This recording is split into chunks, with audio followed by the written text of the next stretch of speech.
والله بالله waxaan arkay saaka oo si fiican ugu soo dhax wareegay dadku siday u rafaadsan yihiin iyo dhibta haysa iyo kulaylka haya maxaan qabilaha haween waaweyn iyo ragada yihiin waa caruur yar oo hadda dhalatay waa caruur la nuujinayo waa caruur jiran waa caruur Soomaaliya waa dad soo rafaaday waa dad tabaalaysan dadkaas waxay naga rabaan gargaar dadkaas waxay naga rabaan inaan barbar joogsano dadka Boosaaso jooga Boosaaso waxba yaala wuxuu baa tijaarada Allah dadkaas horeyna waxbaad u qabateen waxaan inaga rabnaa dadkan inaad ma aragtay u gargaartaan oo waliba soo booqataan oo aragtaan xaaladu halkay ka dagayso iyo say u liidato dad badanna waa soo socdaa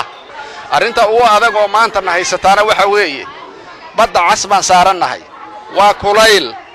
wadanka waa laga xagaa baxaa dadku waxay dhex joogaan meel aad u kulul hoolal kulul oo lagu noolaan kareynin dadkaas waxay naga rabaan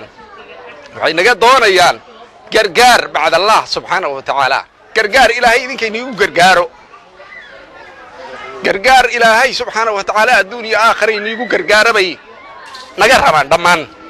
waxaan inaga rabnaa marka ilaahay xoolo ina siiyay Soomaaliyay meel joogtaanba xoolihiini maanta meeshii lagu bixinayay meeshii ilaahay loogu dhawaanayay waa caruurtan yar oo galaasheeda qayliyaysa marka awal maanu qaylin jirin hadda waxa qaylada naga keenay inaanu ku ceebowno dadkaas walaalaheena oo soo gaaraya ilaahay haddana ilaahay naguma ceebayn laakiin waxaan u jeednaa hadii ay xaruntu sii socoto inay wax naga tan badan tahay baan u jeednaa saasa qaylada loogu dhuftay saasa culimadu meesha ugu timid saasa gudigan loo asaasay saasa gudiga dawladda loo asaasay saasa xaruntan loo asaasay saasaanu beesha caalamka ugu qaylinay marka shacabka Soomaaliya dal iyo dibadba sidii culimadu inay sheegeen in loo soo gurmado dadkan ayaa muhiimad u tahay